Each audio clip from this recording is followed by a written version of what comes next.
In this episode of Fictional Hangover, we talk about having tea principles, winning the lottery of supernatural beings, how zombie innuendos get weird, and throwing down challenges for future Kensington cases in our discussion of the Kensington Chronicles by Arietta Charles.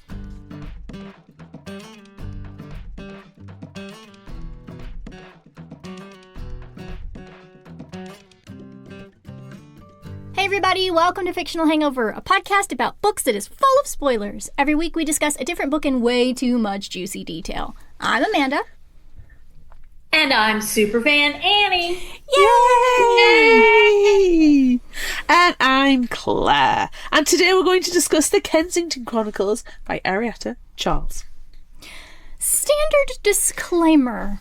SuperFan Annie's favorite thing. If you haven't read this book, please remember that Fictional Hangover is all about spoilers. If you haven't read and don't want to be spoiled, stop listening to us and go read the book. Then come back. If you haven't done this but want to pretend that you have, or if you don't care about spoilers, or if you just like the show so much that you don't care about any of that, then listen up. Yay! Yay!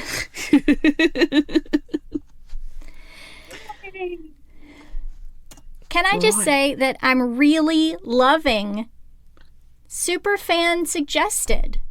We're reading things that I wouldn't normally read. I'm liking the fact that last week's with Constance, which was the book by Meg Schaefer, and the Kensington Chronicles, Annie's suggestion by Arietta Charles, are so thematically linked as well. Yes. Yeah. So it's like they've talked and said, "Oh, shall we have a super secret theme?" We have a super secret. I don't know if I suspect the other stuff really isn't going to fall in line, knowing what's happening. But still, right. I like the idea that they've been super secret sub theming. Yes. Month. And I have not listened to SuperFan Constance's episode yet because I just picked up the book Witch at Barnes & Noble right before my birthday. So I haven't read it yet. So that's on my agenda for this starting soon. And also, ever since she's mentioned it, I have seen it several places. It's like once you meet, you start seeing it as well. You're going to devour it. Yeah, you'll like it. I also have another. I need to go back to Barnes & Noble because I have another book that a friend recommended, and I realized that I had bought it twice. So I need to take one back. Is it a good book? It's called This Book Made Me Think of You. And the entire time she was telling me about it, she kept saying, "This book made me think of you." This book, and I'm like, "Yeah, I got it, Becky. This book made you think of me." And they're, "Oh, that's the title." I want to write a book now called "This Book's Called What?" So everybody's like, "No, the book's called what?" Yeah. What? No, what? What's the book called? What? It's in my upcoming book of the month, and then I went to Barnes & Noble and did a little birthday shopping. And I got my sack out that I set aside because I was busy, and I was like, "Oh, I already bought that book. Okay, we'll return it." So anyhow. Do we have any other background information then? Because that's some. Let's have some more background information. Sorry. We digress. First of all, I have followed her, this author on Instagram, I think from pretty early on in my bookstagramming. And I was trying to figure out how I found her. And so I was, I did a deep dive into my Instagram and her Instagram. And because there's a lot of things I've forgotten in the last few years. A lot of stuff is going to happen.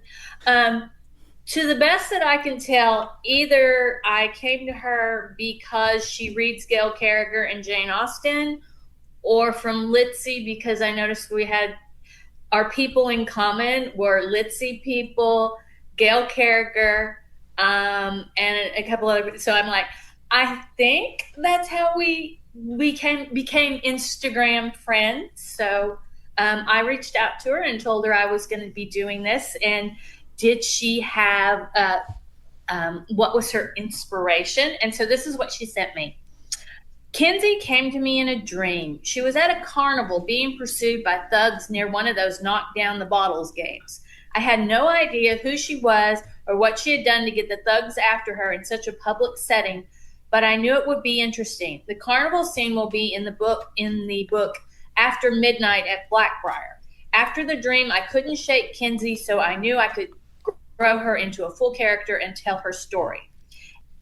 So she's working on, these are all short stories, which I can mark that off my Fictional Hangover bingo card. Yay!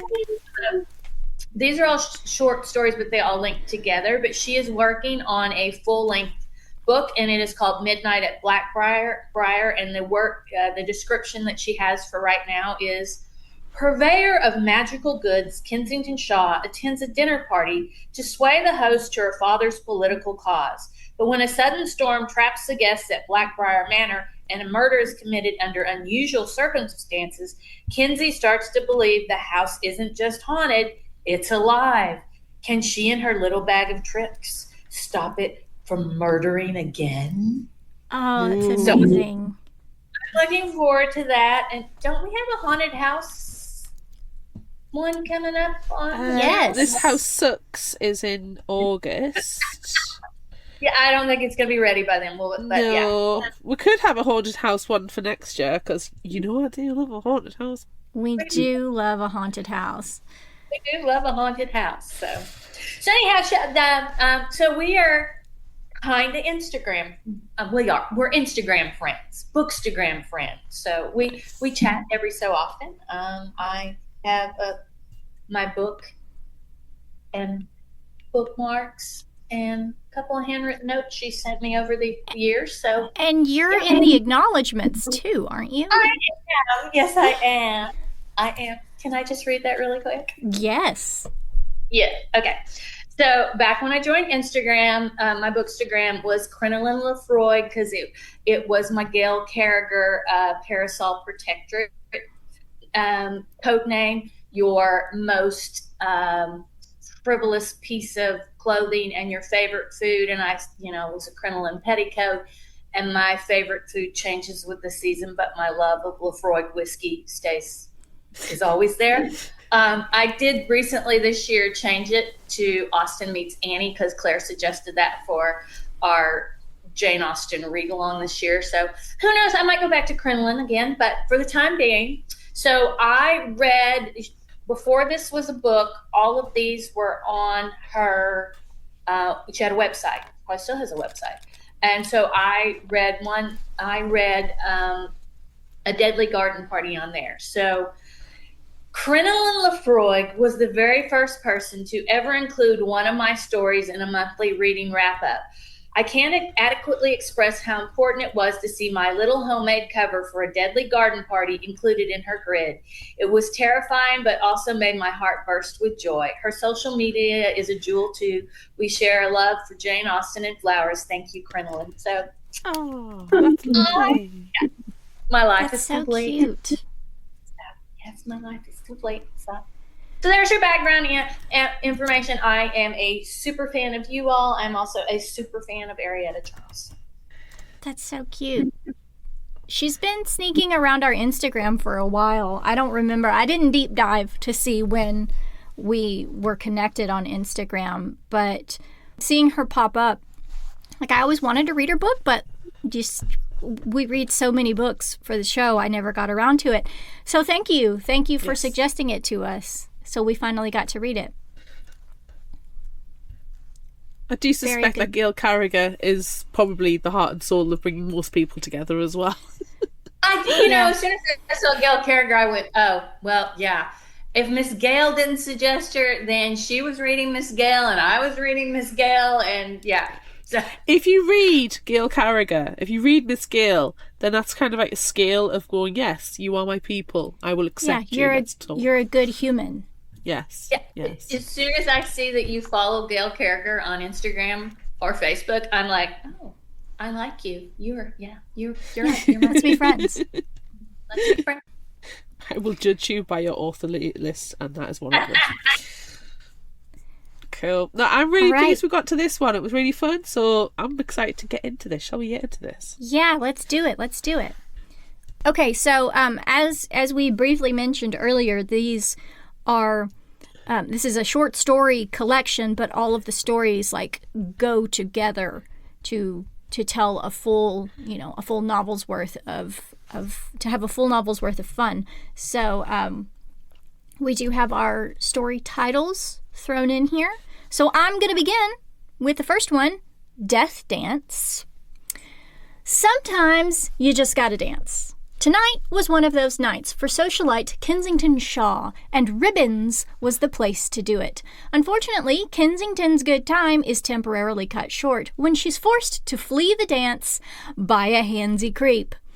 Not one to let a jerk stop her fun, Kensington uses a little magic potion on her hand to give her strength, goes back to the dance floor, and breaks the creep's nose. Once she's cleaned up, she heads for the dance floor again, and this time she dances with Freddie Stoddard, childhood friend and hottie. Tonight is clearly one of those nights for Kensington because Freddie and a few other Ribbons patrons drop dead at the same time in the middle of a slow dance. Oh. I hate that when that happens. Oh, it just puts a dampener on the evening when that happens. Kensington may be a bit of a flapper, but she is unflappable. Within seconds, she's inspecting Freddie's body and the other victims and discovers that each has a blue powdery residue on their fingers.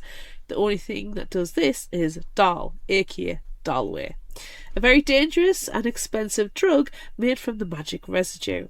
Eventually, the police arrive. Most of the patrons have scrammed, but with Kensington sticks around. Though Officer Stamp is easy to charm, Detective Kane is less impressed by the Kensington Shaw and her amateur detective skills. Though the detective dismisses her, Kensington was able to speak to some of the other ladies while they waited for the police to look over the scene.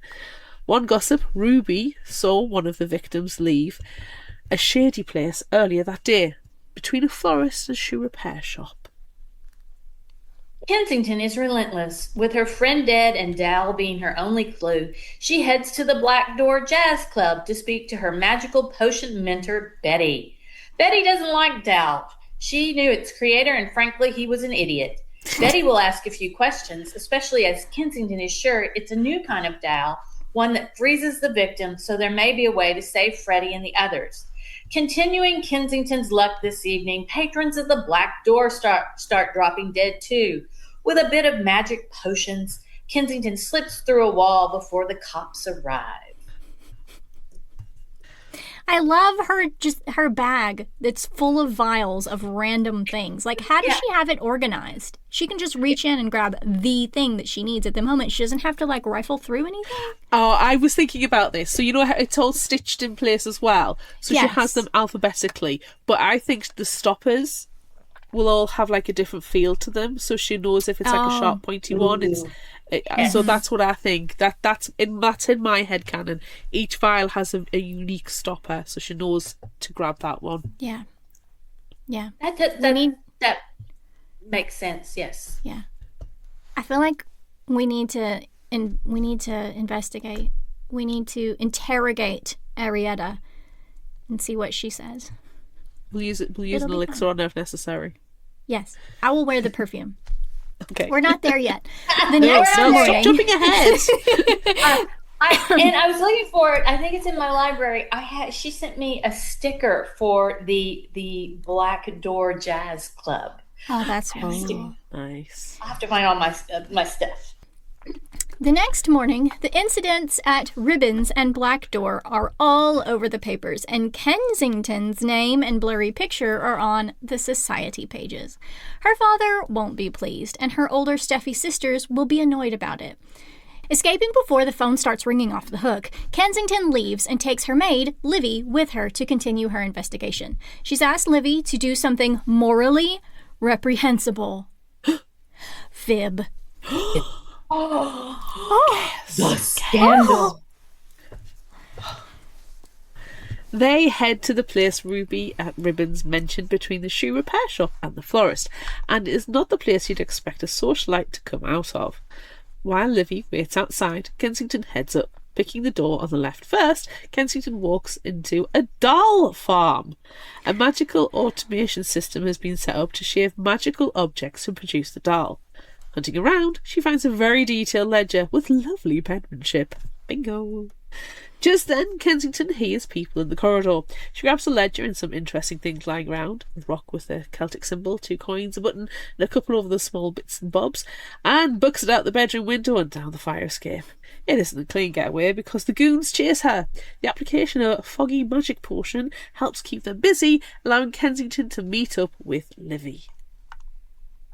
Detective Kane and Officer Stamp approach them. Kane isn't pleased with Kensington's less-than-legal activities, but they have confirmed something. The parlor rats are the Dow producers and distributors. And speaking of the parlor rats, gang boss Mickey Ratta has just turned up with his goon Choten and wants his ledger back. When the situation heats up, Stamp takes Libby to safety while Kane and Mickey lay into each other. Choten runs off, Kensington chasing after him, but unfortunately he gets away, so Kensington doubles back to Kane and Mickey. Kane is on the ground, about to be shot by Mickey, when Kensington uses the stone she took from the apartment, which releases a green smoke snake that takes Mickey out. Before Kane sends Kensington home, he tells her that Freddie was identified as the one selling the doll. Oh, no, Freddie. Damn. Freddie, no. Later, Kensington heads to her father's to straighten out the whole appearing in the society pages and being linked to multiple drug-related deaths in a seedy jazz club thing. Detective Kane is there, filling her father in about the incident with Mickey and Choten, though his report contains some artistic license to protect Kensington and her magic use. Nicely done, Detective. Very good. Well, we appreciate you. Kane asks Kensington to please not investigate further. But really, what are the chances of that happening?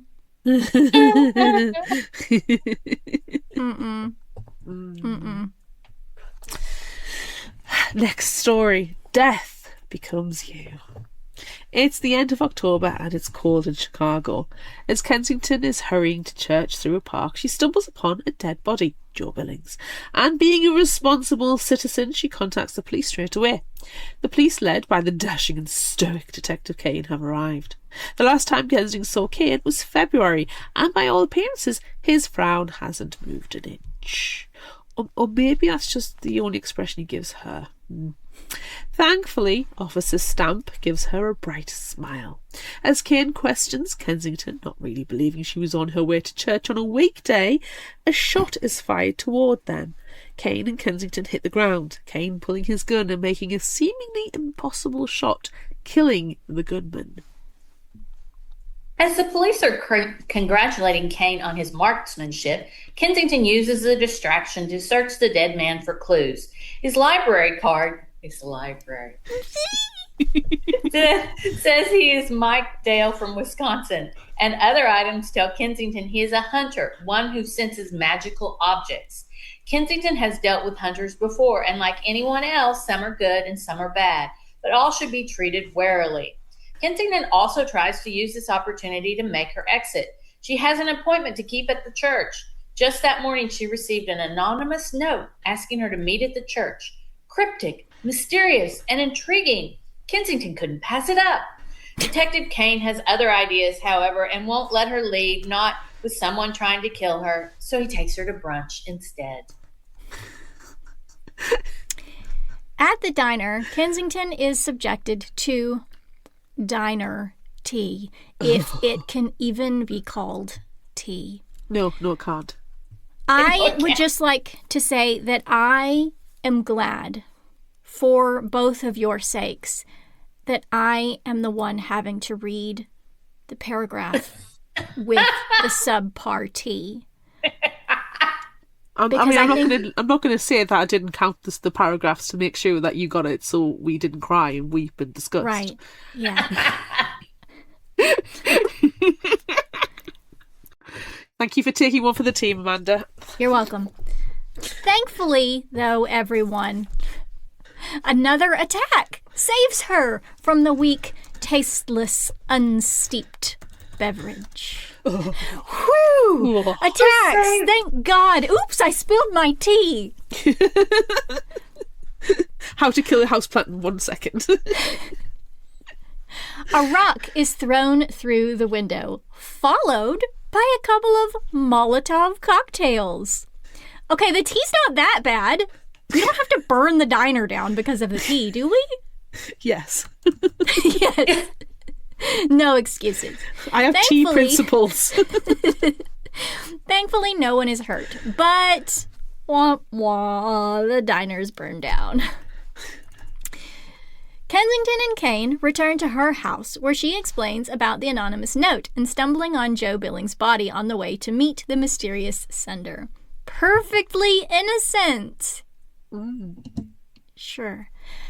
She, of course, does not mention the powerful waking death elixir she has in her purse. Kane disproves her of any innocence by pointing out the mob connections of the shooter. Someone is out to kill Kensington. They need more answers, so it's time to head to the Black Door Jazz Club to see its proprietor, Betty. Surprising Kensington, Kane is known at the Black Door Club, and not just as a policeman raiding the joint. As they sit in the VIP section, Kane spots Betty in a corner talking to William Chawton, a doll-dealing goon.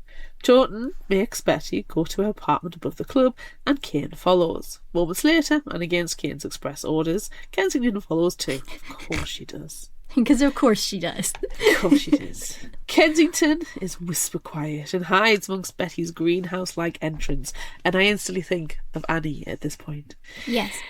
Can you imagine why I like this book? I don't know. There's some flags. She can see Chawton holding a gun with an "On to you please, Betty," and Kane stepping out. Chawton demands to know where Kane's shadow is. When Kane asks if Chawton was the one to try and kill her today, Chawton swivels his arm and shoots Kane between the eyes. No! Gasp. Kensington screams in shock, jumping from her hiding spot to hold Kane's dead body. No! Chawton tells Kensington she's a hard one to find and even harder to kill, and demands his Dow ledger back. Convinced, Kensington gave it to Betty. She did, but she's not about to admit that. Kensington slips her hand into Kane's jacket, pulls out his gun, stands and fires it into the ceiling as a distraction before using a vial from her clutch on Chawton. When it smashes, a black, tar-like cloud of darkness envelops Chawton and pulls him into it. It disappears as quickly as it appeared. The cops arrive then to find Kensington with a literal smoking gun and a dead detective at her feet. No. No one acts surprised when Kane comes back to life. Yay. Gasp. Betty pointing out it's a handy trick that vampires can do. Hashtag Vampire Book Club. Way. Yay. All vampires all the time. Oh. Kensington is heckin' surprised, though. It actually answers a lot of questions about Kane's personality. She doesn't show any shock, though she does ask him if he drinks human blood. No, he has a dealer who is a butcher, essentially making him a vegetarian vampire.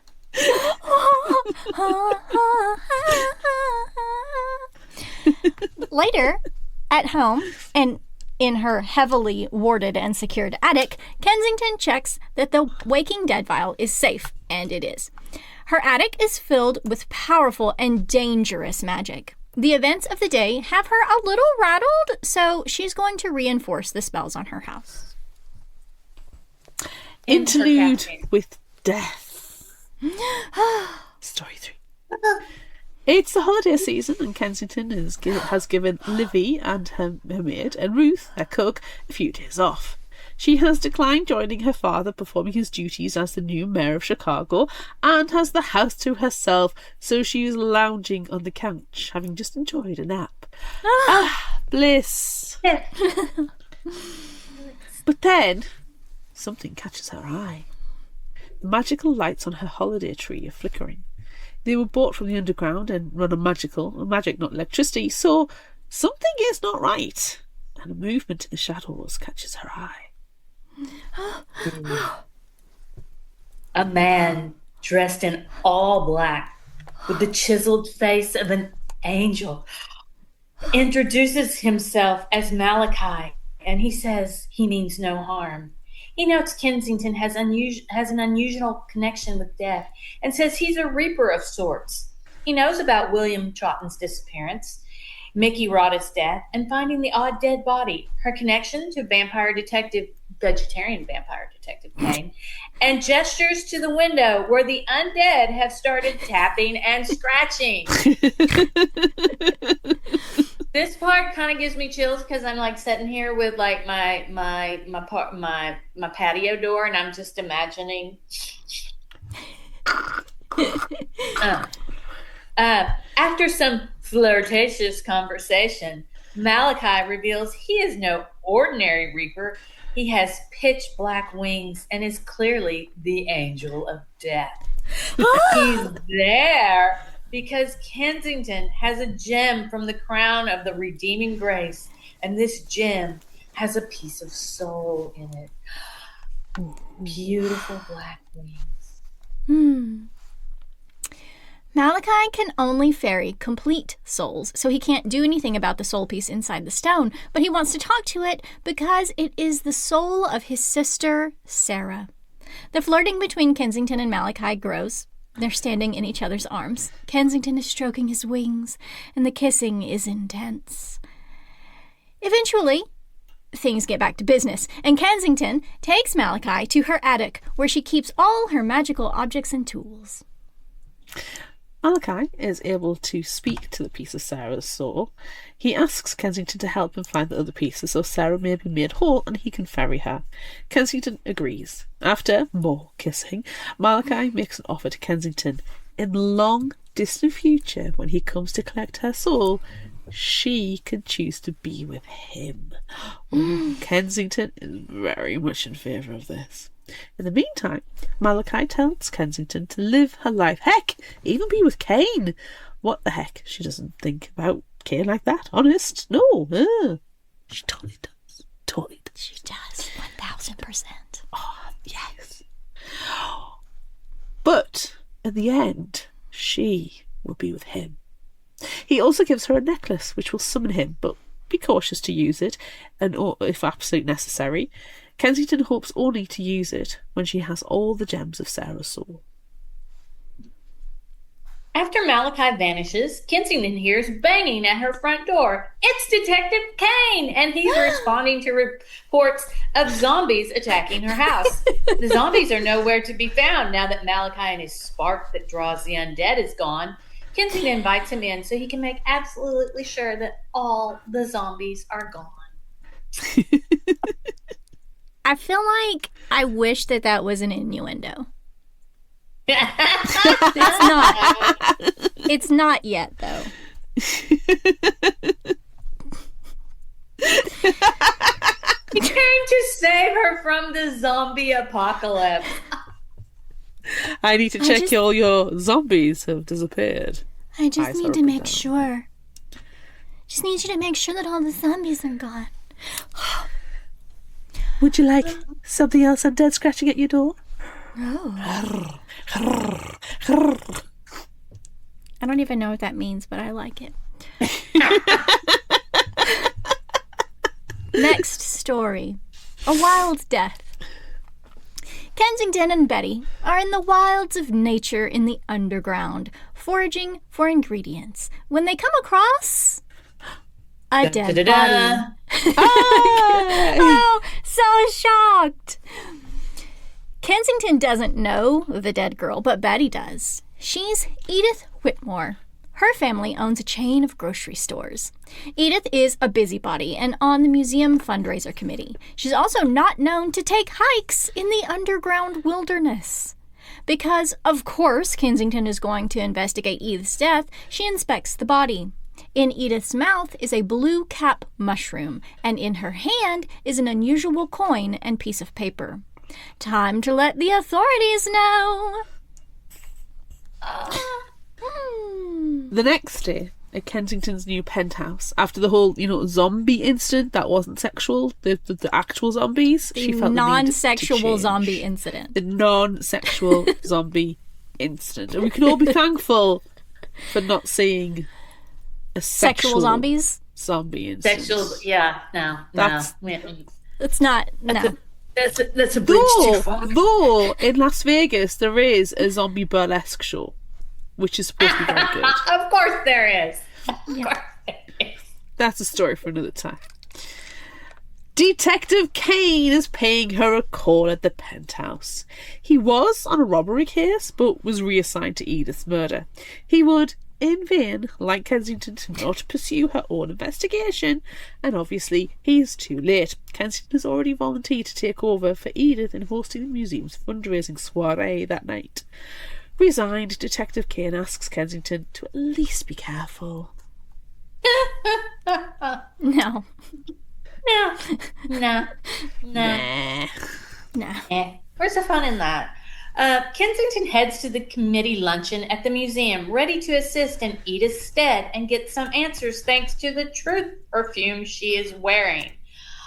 For the most part, the other committee members are a delight, especially Alice Montclair, who is a fountain of information. The only burr is Mrs. Molly Clark, who, along with being a magical racist like her family, aggressively dislikes Kensington. She calls Kensington a harlot and throws water in her face. A bit too truthful, perhaps, but the perfume is effectively washed off now thanks to Mrs. Clark's dramatics.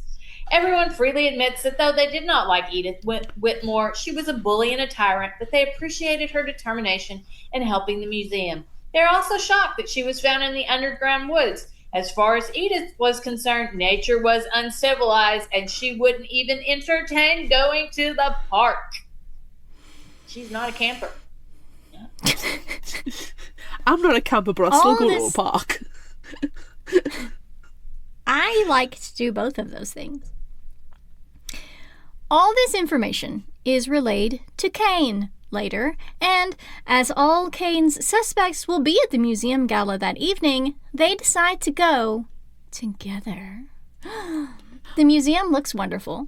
Kane disappears to casually interview Mrs. Clark, and Kensington mingles with Alice. Alice introduces Kensington to Cyril Godwin. Cyril was due to be Edith's cousin-in-law, but she died. Cyril is the man in charge of the music tonight, and Alice tells Kensington a fountain of information, as he has a friend in the underground. Speaking of, when Kensington and Alice go to find Kane, they overhear Cyril talking very intensely with William Faust, his friend from the underground. They're talking about Edith's death and how she actually believed a children's story Cyril shared about a dragon, which seems to be what got her killed. She was hunting the underground for it, for the museum. Oh. Kensington and Alice try to find Kane in earnest. They have to give him the information they overheard, but they can't find him anywhere. Unfortunately, Kensington runs into Mrs. Clark, who berates her for sending that monster to interrogate her. That monster must be Detective Kane. Mrs. Clark lunges for Kensington, bit extreme of a reaction if you ask me, but falls into the museum atrium fish pond, which does not have fish in anymore. The same. Oh, sorry, piranhas? Piranhas would be fine. Oh, that would be good. Yeah, if it was like movie style piranhas, fine with that. Like a Bond villain. Or those little tiny parasitic fish. That would have been fun too. Also good. Yes, but alas, this museum's fish pond is bereft of fish. This gives Kensington time to pull out another vial of truth potion from her purse to dose Mrs. Clark. Kensington, in front of a very interested crowd of people, asks Mrs. Clark if she killed Edith. Still irate, Mrs. Clark admits she didn't kill her, but she did help her husband though. I didn't do it. I didn't do it, but I helped. Stupid. In between racist vitriol, as Kane has now arrived, Mrs. Clark spills her guts. Edith had followed a children's story about a dragon. Mrs. Clark and her husband followed Edith. They went into the underground first, where the Welcome Center, run by ghosts, sent them to a creepy bookshop for a copy of the dragon's story. They then followed Edith to the woods, wanting nothing to do with the magic because racists. They tried to stop Edith. Things got physical. Mrs. Clark stuffed a blue cat mushroom in Edith's mouth to shut her up, except it was permanent because she choked on it. Mrs. Clark and her husband are taken away by the police. 2 days later, after getting a copy of the dragon story, Kensington, Alice, and Kane make their way to the place Edith died. Alice wants to lay some flowers for Edith, and Kensington wants to see if Edith was right about there being a dragon. Kane is going, in case Kensington finds another body. The key, according to the story, is the blue-capped mushroom. The dragon nests near them. After a bit of looking about, they uncover a cave behind a fallen tree. They go inside, but there is no dragon. Instead, Kensington finds a chest. Inside, there are more of the strange coins Edith was holding and a white stone. Kensington knows this is from the crown of the redeeming grace and holds a piece of Sarah's soul. Touching her necklace, Kensington sends a silent message to Malachi that she has found another stone, then passes the chest of coins to Kane and Alice. While the coins will need to go to local authorities, Kane gives Alice one of them. She'll put it on display in Edith's honour. Oh, I guess. And I got the deadly garden party! Yay! A deadly garden party. In a beautiful garden made with magic and filled with whimsy, Kensington finds a dead body. She didn't mean to. She was there to meet a client, however. It looks like the client was murdered before she arrived with no obvious signs of how. Resigned, she calls Detective Kane. Resigned, Detective Kane doesn't fight Kensington, investigating the death too, and directs her to the morgue and the new coroner, Dr. Hinton. Dr. Hinton is an affable fellow, very chatty and very enamored with Kensington and Kane gracing the newspapers together. He has clippings of them in his desk drawer, and do you know what I say? That's weird. Same. Yeah, creepy. Creeper. Same. Creeper alert. Okay, so Kensington... Red flag. So many red flags. Kensington also finds it weird and is taken aback, especially by the articles from the gossip rags. Kane has already ordered Dr. Hinton not to say anything about the case to Kensington, but Kane never said that the file couldn't be left lying obviously on his desk, Hinton says, as he places the file obviously on his desk. We never learn what the report says because Kensington is so bothered by the newspaper articles. I mean, I would be creeped out too. It's weird. It's easy. This is just no. Oh, no. Kensington is at a tea house. Oh, you got good tea. I'm just steeping. I'm just going to steep in this knowledge for a bit. Deep in the knowledge. Deep in the knowledge. Well, she's sitting there enjoying a brew when Kane finds her still put out about the newspaper clippings. It's one thing to report her helping the detective, quite another to spread rumours and lies about them being together and making Kensington out to be a dim-witted girl when she's anything but. Kane wants to cheer Kensington up, so he takes her on a trip to meet a man of dubious character in the Numbers, a place easily described as the other side of the tracks, and vastly different to Kensington's everyday. They find Timmy Top, but before they can get any information from him, Timmy Top makes a run for it. Thankfully, Kensington is quick with the stun vial. Kane is curious. Dubious characters don't usually run at the sight of a beautiful lady. Kensington decides to spill the beans, or maybe the tea, about her magical empire, we'll call it, and real estate business. She doesn't just live in the penthouse of the opulent Grand Hotel. She owns the Grand Hotel. Jeez. And how that comes with a particular reputation. Kensington also suggests going to the underground for answers in this particular mystery. But Kane does not want to go there with Kensington. It's far too dangerous, despite her protests of having been several times before and having friends there. When Timmy Top becomes unstunned, he says he recognizes Kensington and her kind don't mix with his, and he won't talk, and they let him get away. On the way back to the Grand, Officer Stamp informs them that another body has been found in the magical garden. They head over. Dr. Hinton is already there, and the body again shows no clues as to how they died. Kensington is convinced the garden is a witch's creation, and blood magic must be maintaining it. Betty might be able to help advise them. This type of magic is outside Kensington's usual work. Kane is reluctant to bring Betty in, so it seems Kensington is getting her way. They're going to the underground. Agreeing to meet at the Grand in an hour, Kensington heads home.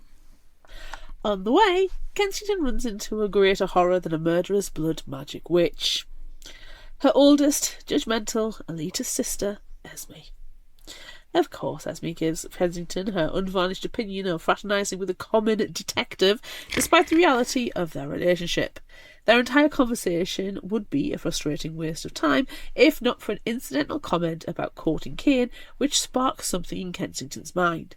Stunning her sister and the society gossips and grand dames who were listening in, Kensington uses a phone in a dressmaker shop to call Kane. Kensington wants to know about Dr. Hinton. How did he know to get to the park? Is he an actual doctor? Kensington is sure Hinton is the killer. Leaving her embarrassed sister and the naughty onlookers, Kensington leaves for home. Before Kensington can reach the Grand, Dr. Hinton kidnaps her at gunpoint. She is 100% right. Hinton is the murderer. Hinton takes Kensington to the magical garden and waits for Kane to join them. Hinton pulls a crossbow on Kane when he arrives and keeps his gun on Kensington. Hinton goes on to explain that Kane is responsible for murdering his mother's mother as a child, which ruined his mother's life, and she passed away a year ago after a troubling history with alcohol. His mother was an artist, and the garden is a memorial to her, created using blood magic by a witch who was the first of Hinton's victims. After Hinton's bad guy monologue, the situation explodes. There is a rapid succession of gunfire as the police arrive. Hinton fires his gun. Kane protects Kensington with his body, taking most of the gunfire, but one bullet goes through him and into Kensington. Kane is also shot with the crossbow. As she removes the crossbow bolt, Kensington screams to get Kane to the Grand and to her personal doctor, and then everything goes black. Kensington doesn't remember much except for Livy taking charge. The doctor removed the bullets from Kane, Betty fixed her arm, she took a bath, and now she's sitting by Kane's bedside. When Kane wakes up, he finds he's hooked up to a blood IV. Kensington lies down next to him and he tells her it wasn't him. He didn't kill Hinton's grandmother. It was his brother, who could almost be his twin.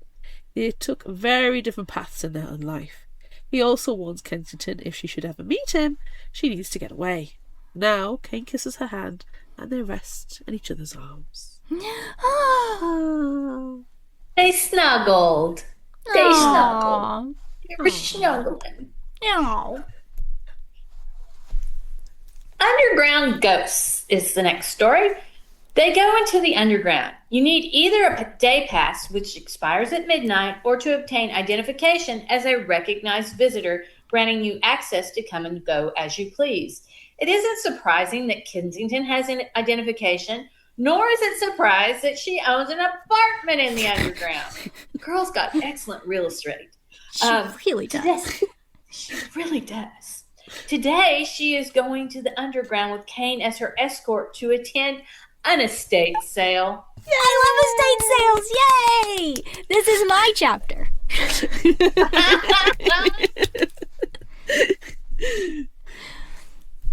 She is hunting for a very specific item, a volcanic elixir she made when she was first practicing magic and setting up her business.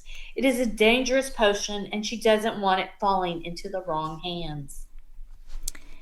After a quick stop to drop off their bags at her apartment, Kensington and Kane head to the preview for the estate sale, and Kane is surprisingly chatty about his family.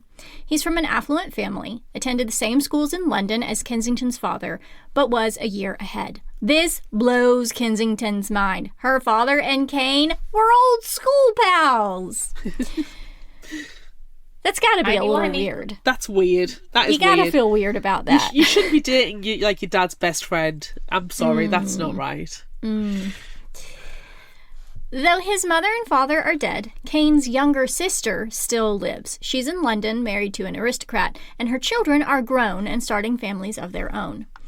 At the sale preview, they encounter a shady character, Connie, a busybody gossip who will no doubt be spreading lies about Kensington and Kane being lovebirds. They also come across an actual criminal, aptly named Marvin the Jailbird. I love the background characters' names in this book. They're all fantastic. Awesome. He flees when he sees Kensington and Kane. Kensington sure he's after her elixir. As this is just an early preview for the sale, they make plans to come back later that night to ensure the elixir doesn't fall into nefarious hands. They're gonna steal it. Oh. Making things worse, Kensington is sure she got a glimpse of Chowton, who she disappeared into another dimension. After getting into the house with no issue, Kensington takes a few dangerous magical items and a random gem that hummed, part of Sarah's soul perhaps, for safekeeping. But the elixir is not there. The only option now is to head into the less reputable area of the underground, the dark market, to see if Marvin or the elixir is there. After visiting a couple of shops in the dark market, they go into one that is all white with red accents and a clerk in a red dress she could go dancing in. The clerk introduces herself as Cheryl, and after a few moments of letting Kensington and Kane look at potions on sale, Cheryl assumes they're there to buy a potion to help with human-vampire physical relations. Wink, wink, wink. She stuns Kensington enough to sell her a potion of some sort. Outside the shop, they spot Marvin, and Kane chases after him. Kensington stays and window shops until she spots Cheryl sneaking out of the shop. She's suspicious of the shop clerk because she knew Kane was a vampire, so she decides to follow her. Cheryl goes to Carnival Street, which is exactly as the name suggests. Sneaking behind her, Kensington loses Cheryl in the crowds. She does, however, find a very familiar-looking stranger who introduces himself as Nicholas Kane. Oh, this is Nathaniel Kane's brother. Nicholas isn't the scary creep Kensington was expecting. In fact, he's nice and friendly and helps her find Cheryl, who is just going to a private transaction with a woman who has a vampire lover. Well, damn. She was wrong! She was wrong. With Cheryl leading to the dead end, Kensington wants to find Kane. Nicholas offers to help, but because he needs to speak to his brother himself. Nicholas has a fantastic sense of smell, and they follow it behind a tent where Kane may be roughing up Marvin. There's some bruises that aren't explained. As Kane is shocked to see Kensington with his brother, Marvin tries to escape, but Kensington is quick with her stun elixir. This gives her the opportunity to search Marvin and get her volcanic elixir back. Phew! Suddenly, Chowton appears, but before Kensington can throw another stun elixir, Nicholas knocks him out. With Marvin and Chowton unconscious at their feet, Nicholas explains that Claudine died 6 months ago, and he needs the investigative powerhouse of Kensington and Kane. It does sound like a great private detective. It really does. That hard K sound is very good. Kensington and Kane investigations. To find out who killed her. After Kane reports Chowton and Marvin to the authorities, he and Kensington talk. Claudine is Kane's ex-wife. She and Nicholas started having an affair because she claimed he worked all the time and paid no attention to her. Ah, bitch. So we had an affair with the look-alike brother. It's very convenient for her. Very convenient. One night, A vampire turned Nicholas, intent on keeping him for herself, but he immediately left her and turned Claudine, wanting to be with her forever. Nicholas had extraordinary self-control, but Claudine didn't, and reveled in the blood. She went through the house and killed everyone, piling up the bodies on the dining table. Claudine wanted to have both Nathaniel and Nicholas, and they both turned him. And so Nicholas was in on it. It's a bit weird, that. Yeah. It's a bit weird. Don't agree he's with into that. it. He's into the menage. With his brother. With his brother. He's almost a twin. Stop it. It's just... Stop it. It just gets worse as you add in the facts. As you think about it, and then you also the fact that it's not there's no real telling of the time of Nathaniel being turned, so you can only just imagine the worst. Ugh. Okay. So bodies on the dining room table. But yeah, okay. So Cain's a vampire now, and he went to Betty for help, and she contained him in his first days, feeding him animal blood. Cain has never tasted human blood, thanks to Betty, or Carlisle. Cain's father knew what happened and set fire to the house and the pile of bodies conveniently stacked on the dining table inside. And Nicholas and Claudine disappeared to start a new undead life together. The conversation turns to them now. Cain wants her, and Kensington doesn't object. Cain is so worried about death, but Kensington tells him they need to live. Need to live until Malachi comes for her, and then just like, bye, I'm going with death now. Hi, my name is Annie. I love gardening and all things Jane Austen. Join me as I attempt to turn my 10 acres in rural Oklahoma into an English garden suitable for a Jane Austen heroine. Find me on YouTube and Instagram at Pemberley, Oklahoma. Yay! Thank you. I generally watch on our Patreon page, or but sometimes I listen to the podcast on Spotify just so I can hear Pemberley, Oklahoma at.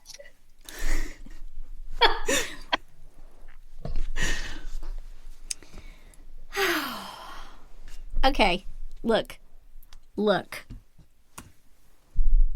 Originally, when we were planning how we were going to do this book, we were talking about maybe just picking out a couple of stories, maybe just doing one story, maybe doing a couple of stories, maybe doing the whole thing. We hadn't decided yet.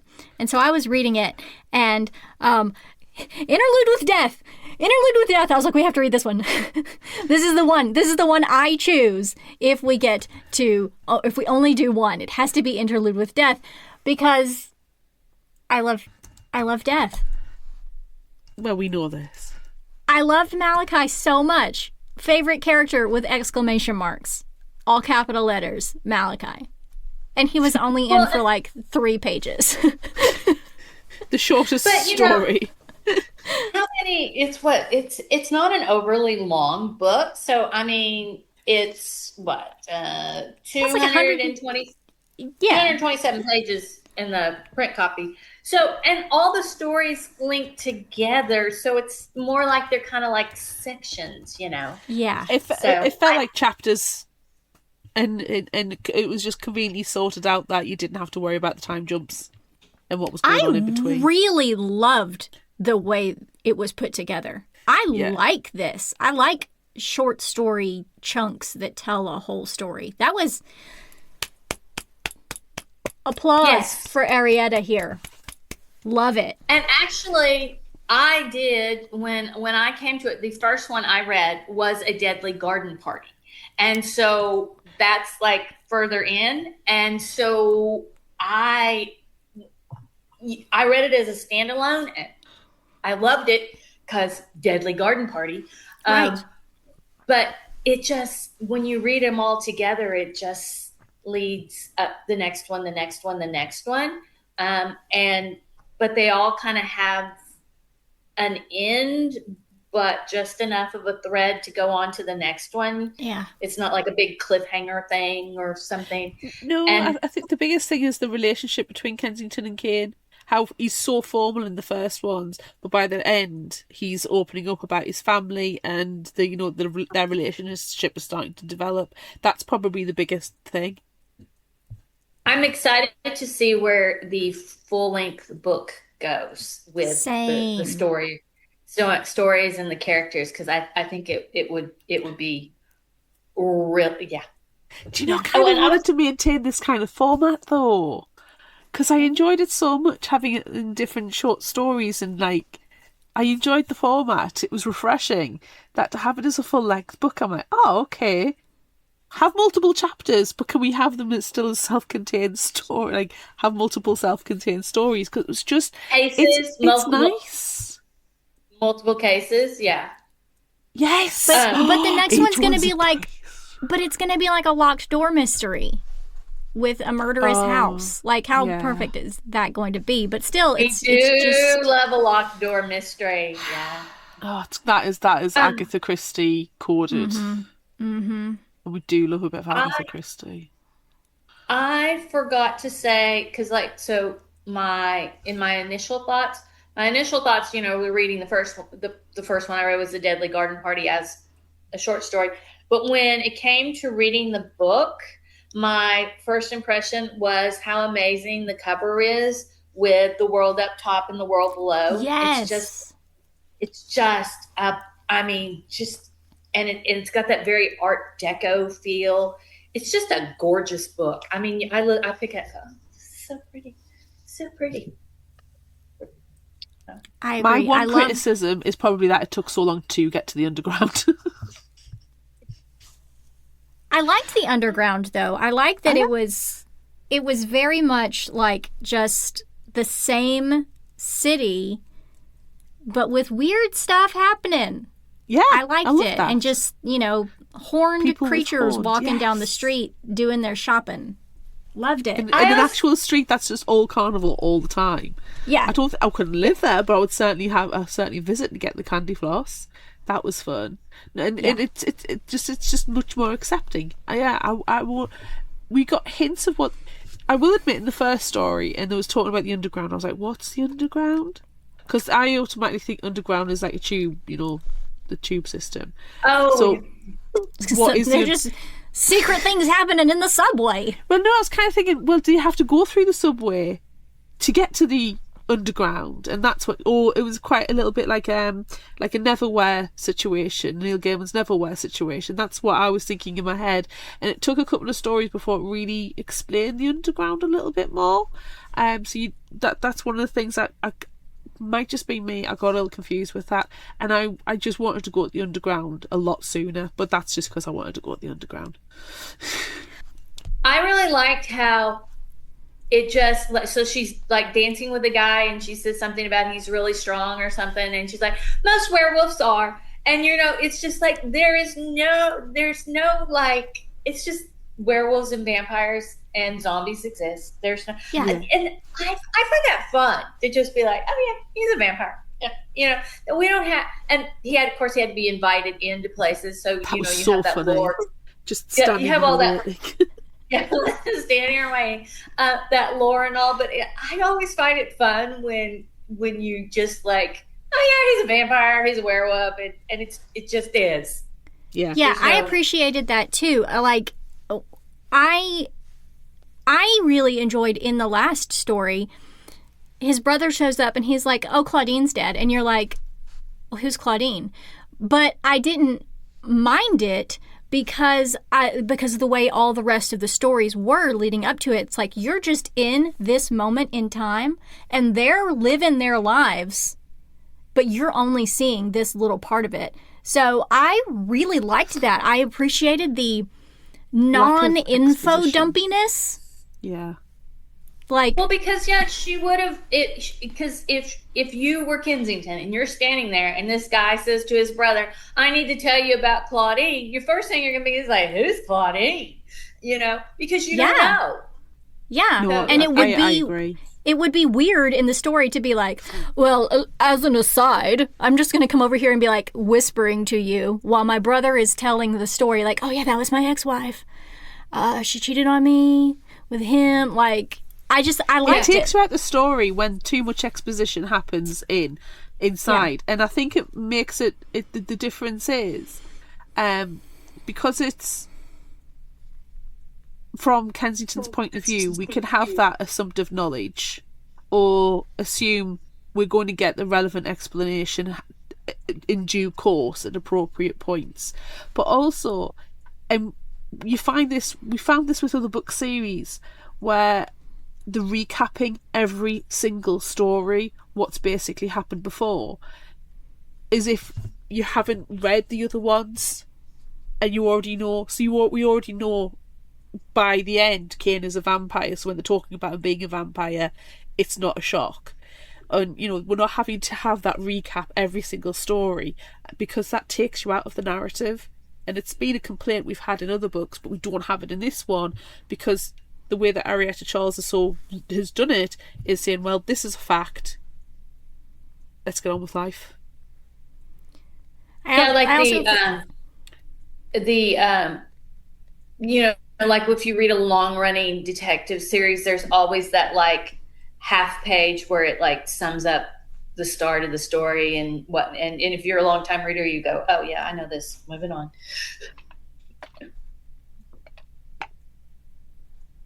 I like that Kensington also is just like, she's not afraid of anything, and she's not going to stop until she like knows what she needs to know or do what needs to be done. I really appreciated that about her as the main character. So that also helps with just go along with it. Just, you don't know all the information, well, you'll figure it out, but just do it. I really liked in the penultimate one, it was the garden party one, when we finally meet one of our snooty older sisters, Esme, and she basically says, yeah, I'm Daddy's favourite, deal with it. Everybody knows I'm Daddy's favourite. This is a known fact. I'm not going to hide it. And I'm like, well done. I really appreciate the fact that you know exactly your place in this world and how you stand in the family, and they're just jealous. They're jealous, judgy bitches. Yes. Jealous, judgy bitches. Yeah. I love her. She's such I love a strong character. I love a kick-ass female that can take care of herself, and I just love that whole vibe. And the fact that she owns all this property and real estate, and she's like, yeah, we'll just go stay at my. I want to see her real estate portfolio. I need to know her real estate. I'm so nosy. Yeah, so great. I love that. I can't help but wonder if she's using just a little sprinkle from a vial to influence some of these purchases. Ooh. Because I would. I mean, yeah. You could. Yeah. If you've got the skills, why the heck not, I suppose. Yeah. It's not like she's manipulating the stock market. Yeah. Or is she? I'd be fine with that too. And I like if I were the one doing it, I mean. Yes. If I get the benefit, then please feel free. Yeah. I love the magical objects part of the story too. And I need to post a picture of this on my Instagram. Yes. This little cup was given to me this past weekend, and it's glass and it's books stacked up, and I just hold it and I feel like this is a magical object. This feels like there's some magic to be had here. Yes. Like a teacup that never empties or something. But don't start shaving it and selling the shavings as a drug. No, do not do that. Do not do that. Do not do that. Yeah, I love the magical garden, though. I was just like, oh, it's a magical garden. I wonder what Chorton was up to, though, in that, tar, gas, Yeah, black and how did he get dimension. out of whatever dimension he was in? And Malachi was not happy with her for sending them it. She's like, can you not send people to an alternate dimension? And she's like, I'll try.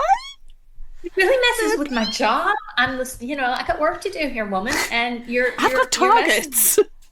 My KPIs have been ruined. And I love that just, he was such a great character, and that he just suddenly appears and he unfolds these big, beautiful wings. And you're like, oh, yeah, it was so good. I got major death vibes from Belladonna from that. Like, from him. Malachi was like death from Belladonna for me, which is beautiful because we all know that death is from Belladonna's our book boyfriend. But also, Marvelous Mrs. Maisel vibes. I've only seen a couple of episodes, but massive vibes from that. Twilight vibes through the wahoo, which we love. Yeah. We know how you love Twilight. We love Twilight. Yes.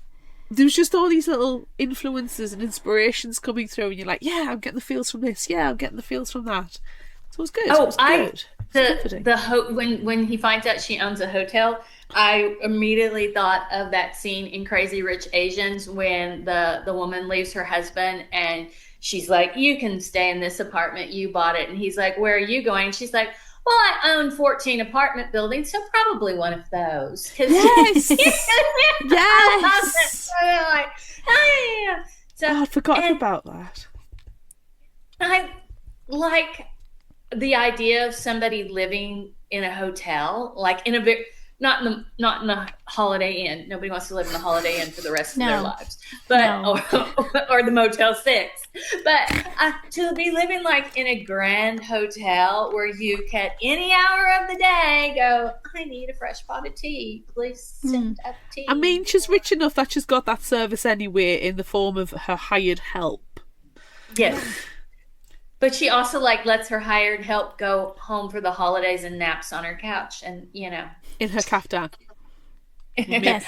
Yes. So I mentioned this before we started recording, and I need to put a picture up on my Instagram. But I really feel that because it was it's 1920s and we have the bobbed hair and whatnot, and I love that look. I would love to have that bobbed hair and the perfect little bangs and whatnot.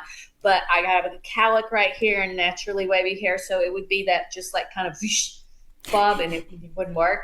So I like the fact that she didn't cut her hair, that she just styled it up so underneath her hat, like it looked like she had it.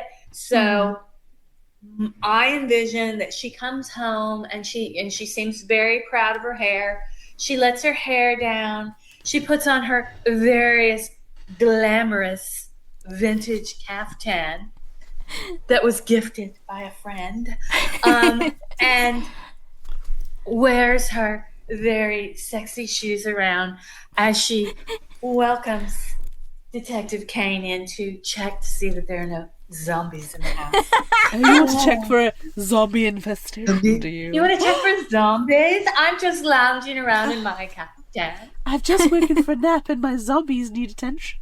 Oh, I just saw something on the internet that I kind of want, which, smoking is not glamorous. It's horrible. It's cancer. It's all the things. But, in the old movies where they always had the long thing. Yes. There's this thing now that is it looks like a cigarette, but it blows bubbles out. So you just pop it out. You're blowing I have bubbles. seen bubble Pipes. Pipes. Yes, I've seen those before.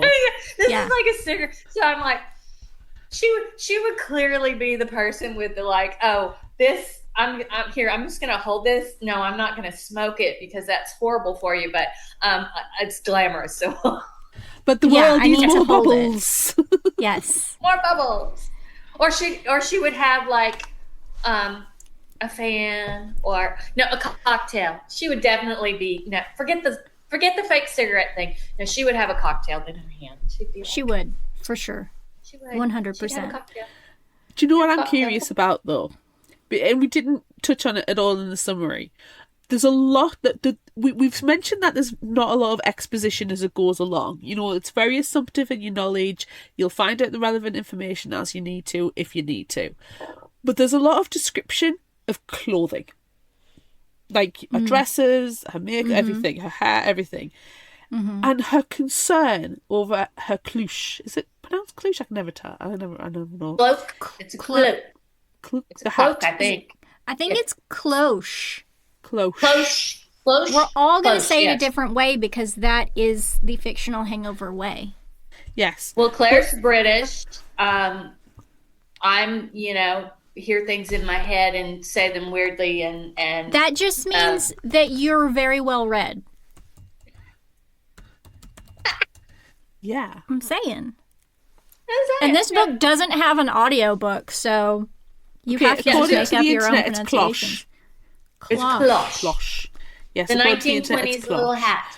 Yes. So she talks about her cloche or cloches a lot, and like when one of them, when you know in the story when they get shot at and Kane throws her to the ground to protect her, she's more concerned pushes her over hat. the cloche being crushed. And yeah, there's just she described. I want to know, and I need to do a check, how many times the word cloche is mentioned in the book. I think it's probably used more than the name Kensington. I mean, And I've got the ebook. If you want to know, I can search. Yeah, do it Firing now. up. And also, does Arietta... So we have these... I'm going to assume that Arietta Charles is going to listen to this. So now we have... I want to know, Arietta Charles, do you have a cloche? And post a picture of one, please. Only mentioned 9 times. Is that all? Honestly, I felt Yes. it was much more. I did not. It's like that one time that you read all the sexiness into Shiver. Like, you completely missed that. Yeah, she only says cloche. It's only 9 times. Okay. Right, so continuing the challenges for Arietta Charles. Also, can we please have Kensington in a caftan in the big book? Thank you very much. Needs to happen. It needs to happen for sure. Needs to happen Yeah. for sure. It happened with a cocktail in her hand. Yes. And a In cigarette. a cocktail glass. A magical Yes, cocktail a magical glass. cocktail glass. A teacup that never runs out of tea, and a cigarette that blows bubbles. Yes. I think we might be asking for a little too much, but One of the above would be she great. can probably do it. And it's magic, so she can do whatever she wants. Magic. It's magic. Yes. Yeah. This No- is no my need. kind of fantasy. I love. It's not. It's cozy, but it's not so like. I'm trying to think of the right. Simplistic cozy. I mean, there's still things that happen. So you read about, he became a vampire and his wife cheated on him, and they turned him, and somebody, there's all these things happening, but it's not particularly gory, but it's also not those very simplistic cozy mysteries that you can like read one in about 5 minutes and so this is how I like my cozy, to be realistic in a world that I'm interested in. I love the 1920s and the whole vibe of the cropped hair and the fashion and all the things. So I'm also glad it was set in Chicago and not New York. It didn't go into that stereotype. Yes. I appreciate Chicago. I mean, it's a 1920. Was Prohibition mentioned? Did we have? Because I don't. Yeah, because remember. the police raid the nightclubs quite often. Oh, that's right. That's right. Yes. I'm reminded of the movie Anti-Mame with Rosalind Russell, not the awful one with Lucille Ball. That musical is horrible. The real one with Rosalind Russell, and which the maid says, "I've been here 2 weeks. She's had 13 cocktail parties. Only 13. She had to call one off. The bootlegger couldn't come that day." I love a good bootlegger cocktail story and the fashion, and it's just my vibe. It's my vibe. We talked a little bit last week about how the book we read last week, The Book Witch, and this book tie so well together, because in that book, spoiler alert for you, Annie, because you haven't gotten there yet, but there's a detective novel inside the book, and I just really feel like all of those Duke of Chicago books are Arietta's stories. Yes. Ooh. Yes. Ooh. I 100% agree. That's Yeah. the vibe I was getting as I was reading them. Almost you could replace Kane with the Duke. The Duke. Or yeah. Or you could Kane and Duke are buddies. Yeah. Okay. I Now could I'm Especially really with the link to the British aristocracy family that Yes. he's got with his sister. It's very good. It ties So much in fun. beautifully. Yeah. Yeah. Yeah. I would accept that reality.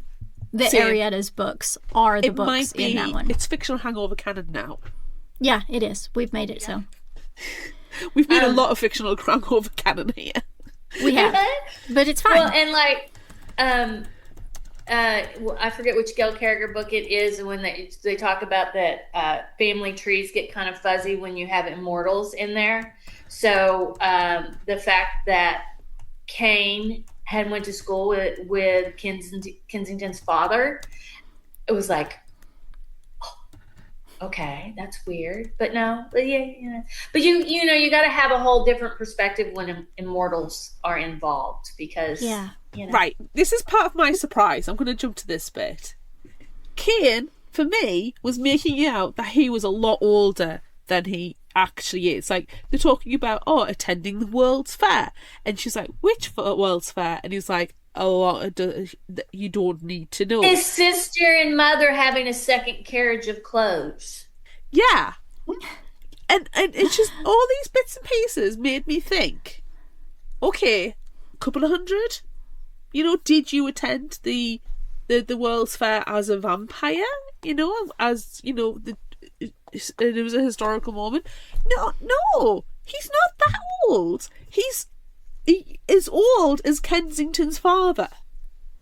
Yeah. So, okay, he's But if you probably were a in his human, if you were a 50s. human courting or pretending to court or thinking about courting someone who's Kensington's age, it's weird. In our reality now, yes, Yes. but not back. But in if the you're a 20s. vampire, and if you're a vampire, Potentially. Yeah, you have but I to- don't know, it seemed like he was making out he was a lot older than he actually is, and really it's not that bad. It's not that bad. It is icky to know that he did go to school with her father. That's like, oh, and you were a year ahead as well. Oh, that's weird. That's weird. It's weird. Okay? But he's not, he's what, in his 50s, in his 60s maximum? At the absolute maximum? So Yeah. he's not that much, you know, she's an adult. know. He's an adult. It's fine. He just, for me, he just made himself out to be a lot older than he actually is. And I think it's just because because he's a good human, or he Yeah. would be. He's not a garbage person. he has principles and morals, which is fine, and I applaud Yes. that. But like, Yes. dude, right? As a woman of a certain age, you're not that old, can you not? And you know, I am able to like get that an immortal person, you know, it doesn't bother me. I mean, like Gail Carriger, Alexia is what, a spinster at 20 something, and Connell is decades old. He's a But- a couple of hundred years old. Yeah, he's hundreds. Yeah, of he's a years couple old. of hundred years. I He's can got the just mentality accept of a that. 12-year-old. Yeah, I can just accept that it's like, they're a different, you know, different life. But yeah, so as long as everybody are consenting adults, I am good with it. Consent Yes. is key. Legal Consent is key. Consent is key. Consent is key. And we all know that when you're adding in a supernatural, age differences need to be kind of reassessed. But the bare minimum is that the younger person, is a legal adult. Yes. Yes. If that, Claire, is your surprise, can I share my surprise? Is that Kensington gets to have both a sexy vampire detective and also the Angel of Death? Like, Yes, how lucky. Honestly. What? She won the lottery. Swoon. Yes. She won the lottery of supernatural beings. Yes, she did. And she gets to enjoy both of them. And, like, everybody's okay with it, you know? Well, once you're dead, in 80 or so years... Spoiler alert, 80 years is what you got here. I'm telling you that. What you got. And also that it's, you know, I don't want you to be alone all those years. That we don't want, you know, which is kind of like, you know, spouses that, you know, somebody dies young and they're like, they don't want their wife or husband to be alone for the rest of their life, you know. I mean, you would like to grow old together, but sometimes that doesn't happen. And you also don't want to, I don't want to think that someone is just being alone and lonely and sad because, you know, they can go out and find some friendship. Do you know what? I've got a question about this though. Right. So she was like, in the last, Kensington was like, start again, Claire. In the last book, when they actually decide, let's give this a go, Cain was like, but I'm immortal and I want you forever, but I'm immortal. And she was like, you're not really immortal though. Oh yeah, nothing is immortal. So she knows something underlining about vampire mortality. But she also knows that Malachi is going to come and get her and give her a choice when she dies to be with him. And she knows she's on team yes at this point, and I think we all agree that's the right team to be on. But I'm kind of like, well, what if there's the sticky situation of Cain and Kensington going at the same time, and Malachi turns up and go, hi, I've come for you, and Cain's like, what? Does that mean we have a Claudine, Nicholas, Nathaniel situation, and Kensington is going to get the benefit? And because they're not they're not brothers, which is an even ickier situation in terms of a menage. It will be less horrible. Yes, Kensington's like, I'm down for a poly. Consent is key. Consent is key. Yes. And they're going to be ancient by that point, so they'll be well adults. Well, that's true. Well legal. And I would also like to clarify my last statement with, I have told my husband, which he always says that he will go first, and that he better not be like shacking up with some gold digger. He better be a good person. It better be, because I would be like, you know, my money is my money, and you better have some because you're not getting mine. No, I have to go and buy the penthouse suite. I have to go and get another apartment in the underground. Yeah, my money is mine. If I don't own the hotel, why am I staying in the hotel? Yeah.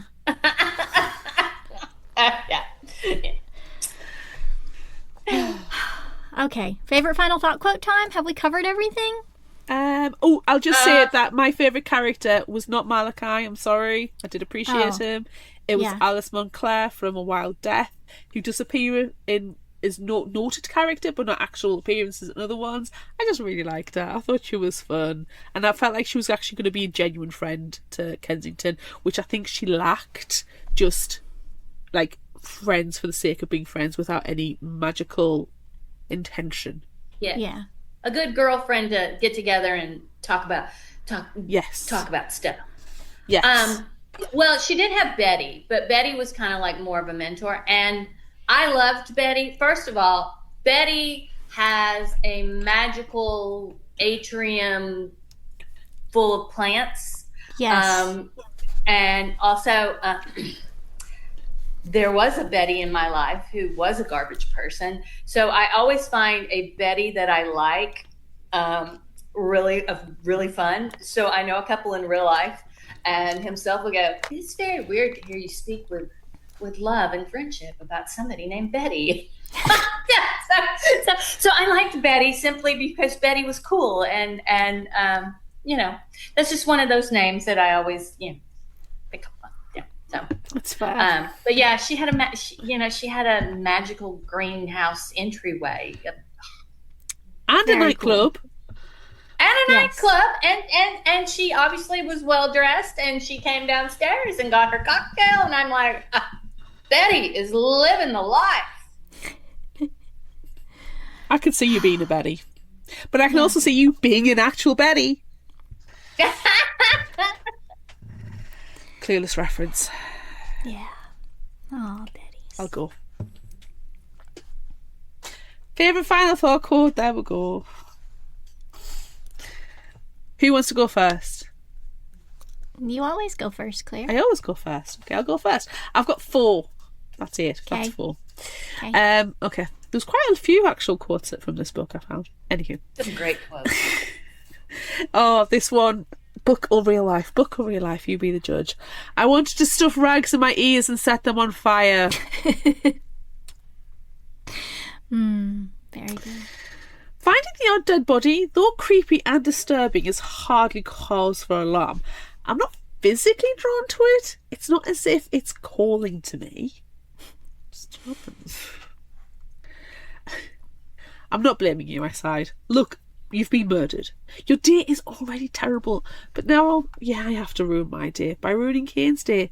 He hates it when I find dead people. It's like, oh, not again. And this that was one of mine too. Oh, was it? Sorry.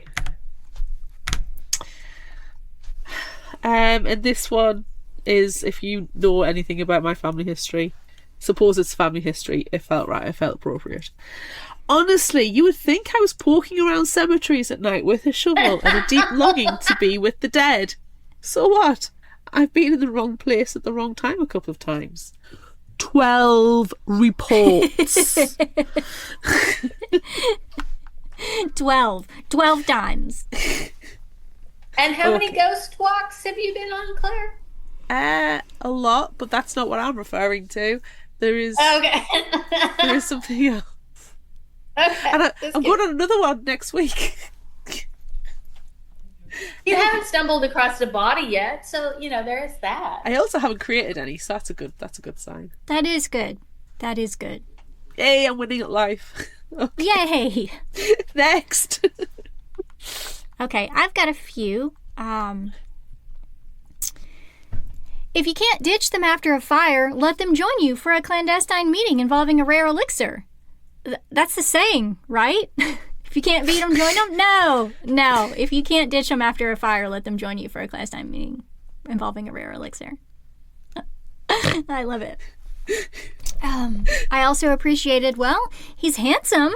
I'm told he's rich, and rumor has it he's a vampire. Isn't that the triple crown for some young ladies? Yes, it is. Yes, it is. Yes, it is. And finally, I love this one so much. It made me snort while I was reading. Touché, Detective Smarty Pants. Touché.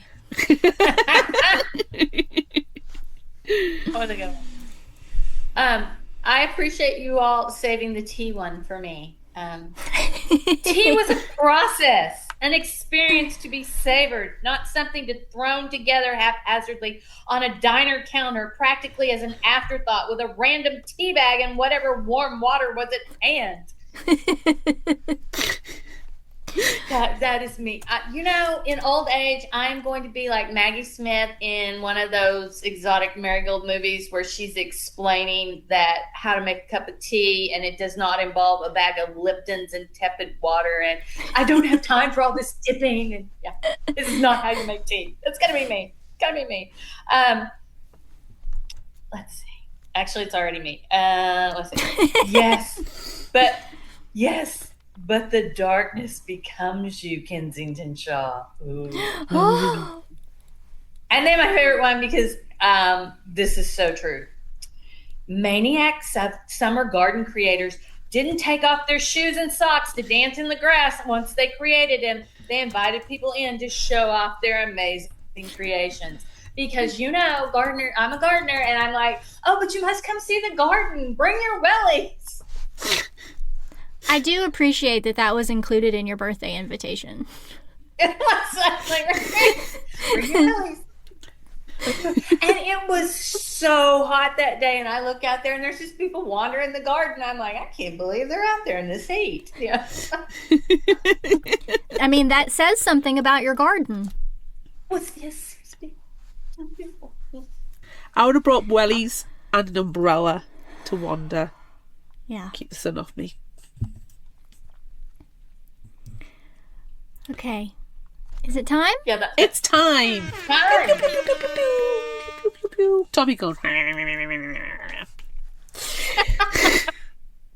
We asked on social media, in Chicago in the roaring 20s, would you rather be a vampire detective or a witch-blooded socialite? Now, we're all vampires all the time. We feel like we've coded you guys into saying vampire no matter what. But the responses, no. Honestly, maybe this was my surprise. Oh. That, nobody wanted to be the vampire. Well, some people did, because on Facebook, 28% wanted to be the vampire detective with 71 wanted to be the socialite. But the book club, it was 100% the witchy socialite. And on Instagram, it was a full up 50-50. So that was very interesting. But then again, as we have discussed many a time, we do have a lot of witches. We do. So, we have comments. Colin said, I so could not be a socialite. It involves spending far too much time around people, and frankly, that's a drain on the social battery I just don't need. That's not even mentioning the problems with prohibition. Admittedly, that likely wouldn't affect the rich people parties, but the principle stands. Vampire Detective has the advantage here. Lots of brooding in the dark, looking mysterious, femme fatales, cool hat.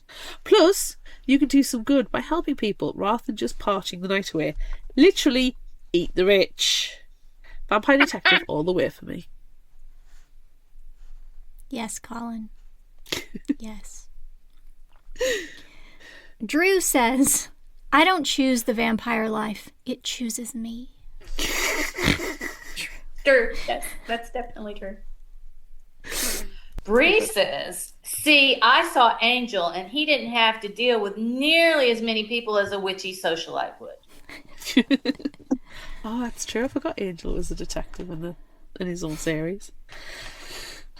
Emily said, I would be a witch socialite so I could live my witch and 1920s witch girl fantasies. Cindy says, think of everything you could do, the power you would have as a witch and a socialite. Endless fun. Coral Reef book reads, oh, I want to be a fabulous, witchy, bloodthirsty socialite that sounds like it could be an absolutely good time in the 1920s. Oh, and can I just say that now having met Glim Glam Jen in the live, whenever I read her comments now, I can hear her voice, and it makes me happy. Yay! We love Glim Glam Jen. Oh, speaking of, Glim Glam Jen said, I'm going with Vampire Detective. I'll be pretty good at it and can wear those cute high-waisted pants. Of course, every detective needs a hot sidekick, so I'll bring A.W. Jacob B along with me. Actual werewolf Jacob Black. I'm glad she's shortened it now. Honestly, it's just going to be AWJ from going on. Trina Reeds says, all vampires all the time. Plus, I like mulling over clues more than socializing. Give me a desk and a casebook over a party any day. And Arietta Charles says, I stumble over socializing, but being a witchy socialite would be a lot of fun. Yay! Now, Amanda, I need to ask a question. Did Constance rise to the challenge again this week? Yes, I forgot to pull that up. Give me 2 seconds. Ooh, witchy woman, see how high she flies. Ooh, witchy woman, she got the moon in her eyes. That was Oh, beautiful. wow. That was beautiful. That was Well it. played, That was Constance. it. Well played. Very good. I do Very, enjoy the very fact that good. she's rising to the challenge we have given her. Yes. Yes, we appreciate her and her skills. Okay. I had a feeling that was going to be her song choice, though. I just knew it. I had a feeling. It's a classic. It is. a Witchy classic. powers. Yeah. Does that mean you're a witchy socialite who used your witchy No. powers to predict that? No. All vampires all the time. I stand by it. Yeah, I agree. Why do I want to be with... Oh, no, socialite. No. I don't want to... I'll talk to people if it's my job. I don't want to just chat with people. But if it's my job, if I get paid to investigate, to speak to people, to figure things out, to find clues, sure. Yes. I want to be full on vampire detective, noir style. It needs to be black and for white. sure. I want a femme fatale to walk into my office. Yeah. Yes. Full Yeah. on. Excellent, like, shadows. Yes. If I A don't good have fedora what's the tipped point? down. Exactly. Yeah. Thank you. Yeah. Thank Yeah. you. I want Yeah. the high-waisted pants with the braces. Yes. I do have braces. Yes. I'm gonna break with tradition, y'all. I'm going witchy. I'm going witchy You kind of have socialite to. because You are sitting kind there of in a are a caftan witchy right socialite. now.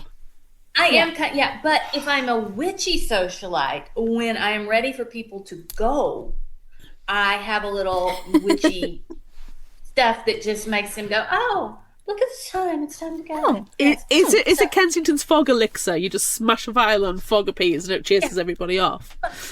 And I think it could be like a perfume. You put your perfume on and everyone's like, oh, yes, it's time to go. Oh, as soon as they waft by you or you waft by them, they're just like, As long as oh, it doesn't okay, smell like skunk. bye. No, it still smells good. Annie is not going to smell bad. And you know how I love to waft about? I mean, Yeah. You spritz on your perfume, you waft through, and everyone's just like, oh, it's time to go. It's perfect. So I'm gonna be a witchy socialite, but I'm also gonna do good in the background. Like, we're not gonna just party and not do anything good. Right. I'm going to have a magical potion and magical object business and a thriving real estate portfolio. Yes. You have to. And we're not going to deal in doll. No, we're not. I also want to own a chain of tea shops. A lovely tea shop. Isn't there one called Betty's in the UK? Yes. Or is that, did I imagine that? It's no tastes in York. It's very nice. Okay. I want a chain. Part of my real estate portfolio. This is not part of the question, but it's it's my world. I want a chain of tea shops that serves a proper cup of tea. Mm-hmm. And if you want coffee, go across the street to the local coffee shop because there's 50 billion of them. But we will have cakes and biscuits, macaroons, Cream scones. scones. There will be scones. There will be scones. I'm first in the line every day. And there will be no Liptons. Ugh, no Liptons. No No micro. Unless you're Lipton's making came in iced tea tea. bag form until I saw it on the internet. Lipton's is fine if you're making iced tea in the summer, which, I like a good glass. In fact, actually, I have Louisiane sweet with mint syrup in my little glass. Oh, that's fun. I like a sweet tea in the summer, only in the summer. All my sweet teas are fruit teas and the cold brews from a proper tea house or tea company, and they're all loose leaf. Have the proper material to do it with. My current one is a rhubarb and custard flavour. Oh, Ooh. how elegant. I have a whole bunch of those Republic of Teas, various flavored teas that I'm thinking that I need to start making them all into iced teas because I don't really enjoy them hot. They're just, I have like 50 billion of them, and I'm like, okay, I think they'd be better as iced tea. So. Well, if you're in the UK, I highly recommend Bird and Blend. They also do a very nice matcha teas as well. So there we go. There's some free advertising. Sponsor us, Bird and Blend. Okay. That'd be I am great. also watching Mr. Henry Nutney run across the railing on my porch, and he just kind of laid down and chilled for a little bit. So go see my We local love him. Pemberley, Oklahoma. Everybody needs to check out Pemberley, Oklahoma, so you can meet Mr. Nutney. I feel like we need a webcam on him.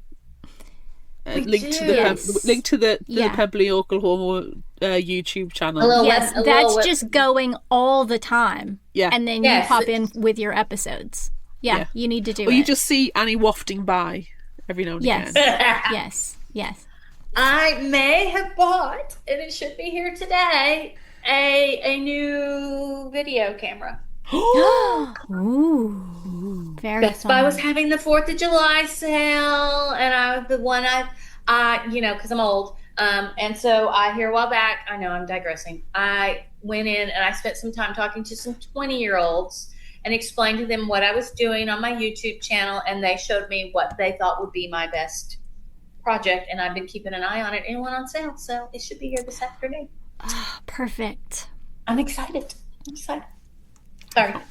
Okay, let's move Next on to our question. next question. I You can am cut that going out. to ask one that has a lot of options, okay? It's not just two, but you get to choose. Which tiny vial of magic would you rather have at the ready? And I think I collected all of them from the story. Hopefully I didn't miss any of them. There's a super punching elixir. There's a door creating elixir, object vanishing, fog making, dead waking, dimension sending, truth telling, runner stunning, creep sleeping, ward breaking, tent slitting, and volcano making. Which vial are you going to have at the ready? Door creating. That's door creating. Like, just to be able to just like, oh, yeah, I'm done here. I'm out. Sometimes you just gotta just escape a situation. Yeah. It's. Although the truth telling one would be fun. Yes. You might hear something you didn't want to. Okay, so we're going to team up in this. So if Claire's got the door creating, I will take the truth telling, and we will apply it that discreetly. But how do I get the dead waking one in here as well? Because I love a bit of necromancy. I mean, I could use the dead waking one. I was going to choose, just for funsies, the super punching one, so I could just punch people all the time. But Well, I that creates will. the door as well. It does. So maybe then you can have the dead waking, and I'll just punch through the walls. Yeah. Oh, And then I'll can we pop change in- this and say which three would you have? Because Oh, you're going to do have 3? yes, because Well, you have your you have reticule your full reticule of supplies. with the pouches, exactly. So you can have 3. Okay, choose 3. Okay. Door creating, dead waking, ward breaking. I'm obviously up to no good. You are. Oh, okay. If I choose 3, then I'm going to stick with super punching. I appreciate that one. I'll also go with fog making, so I can make an excellent exit before I punch through the wall. Drop the fog, punch through the fog. Guy doesn't see it, Yes. but it also looks very dramatic. I like it. Yeah. And I'll also choose. I'll choose dimension sending. Ooh. I'll choose that one as well. Yeah. Nice. Yeah. The door creating and the truth telling, that would just be fun. You know when the truth telling would be fun? Would be when you're in one of those meetings. Yeah, that volunteer organization that I'm pissed at right now. When you're in one of those meetings and somebody's giving you the gobbledygook, and they're just like, they're just not telling the truth, and they know, it would be fun to like just throw those out, and the evil HR Karen would actually say what she's thinking. And you'd be like, That would be so great. It's an it would be excellent fun. use It would be of truth telling. that's fun. So, and then I was trying to look it up. I've got a necromancy book coming. So let's do a little, which one is it? Dead Waking? Dead Waking. Let's do Dead Waking. I like it. Let's do Dead Waking. I like it. I just want to say I'm proud of all of us for not choosing the volcano making. The only reason you should ever have a volcano is if you are the actual bad guy and you need a lair. My personal lair would actually be a giant library. So, and books and volcanoes don't mix. No, they do not go together. No. Okay. Okay, next question.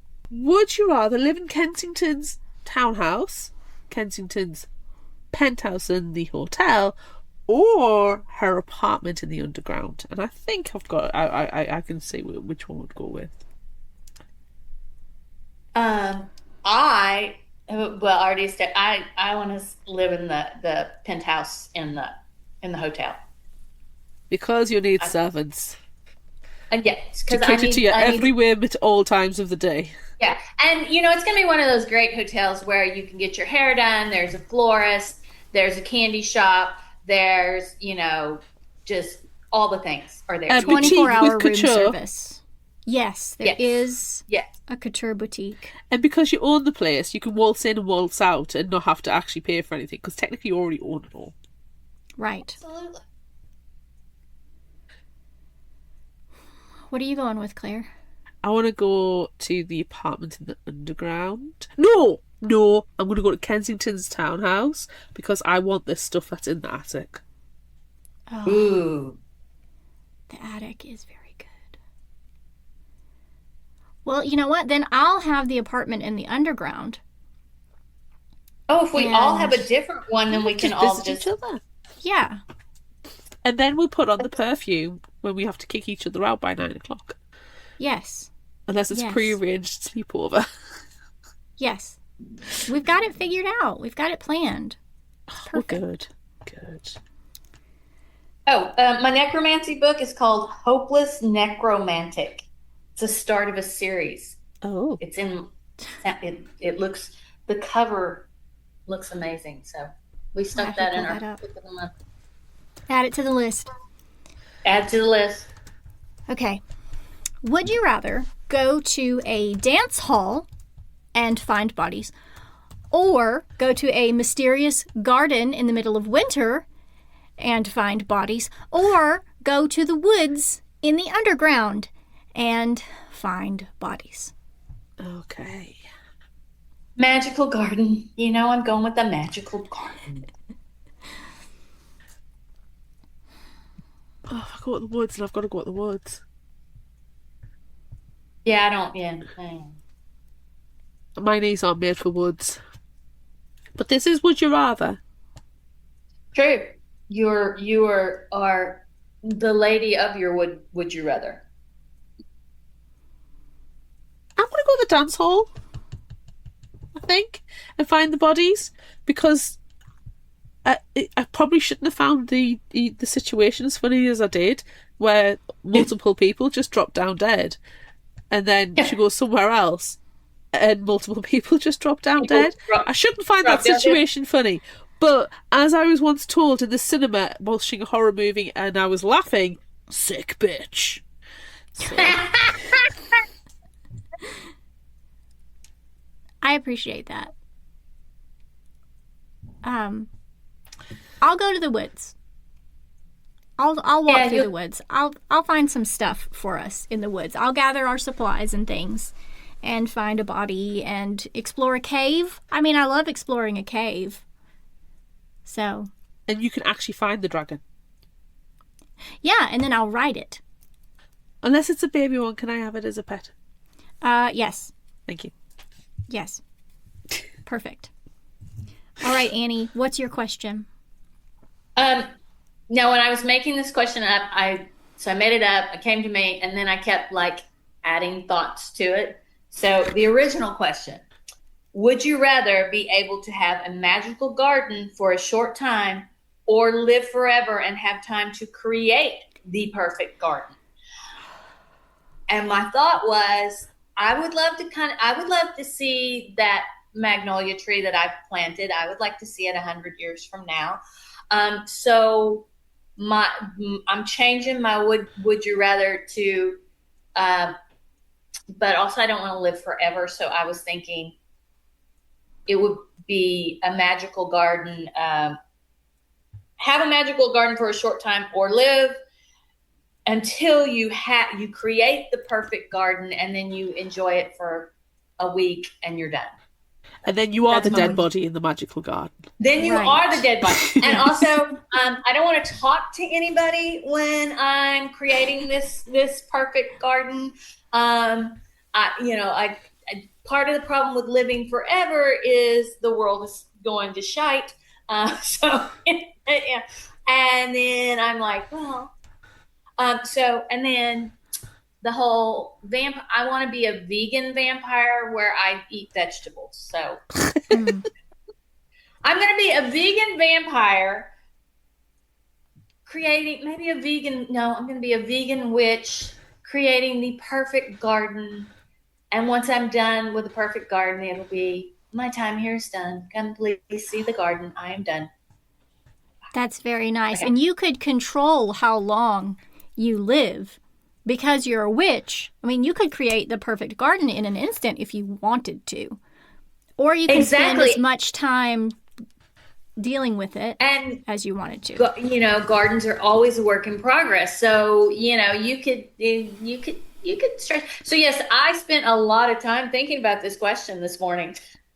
I've got this image, and this is purely based on the video that Amanda sent of Annie's birthday party. If you finally creating this beautiful garden, you're like, yeah, I think it's nearly time. And then you spotting a weed. And as soon as you pluck it out and go, fucking weed, and you throw it out, then you're like, yep, the garden's perfect. And then, bam. You just die right then. Yeah. Fucking weed. Now, I would animal, the whole drinking animal blood thing. No, you're the bunny rabbit from that book that we covered. Yeah, Buncula. That's what I thought. Buncula. Yeah. I want to do that.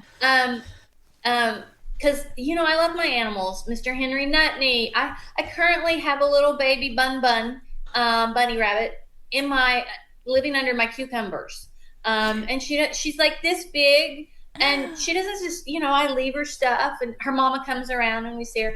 So I love all my animals, my little creatures. I'm like a Disney princess, except for the deer. Deer are stupid. And they like munch on things. And yeah, deer are stupid. No deer, no snakes. So we've carry on. What's your answer? I think that I'm going to have a magical garden for a short period of time, but because Lord and Master, I will have as many short period of time magical gardens as I want. Every season, I'll have a new magical garden. It will grow the vegetables that I choose. It will be perfect, but we don't have to tend to it for extended periods of time because it's magic. I think that's what I'm going to go with.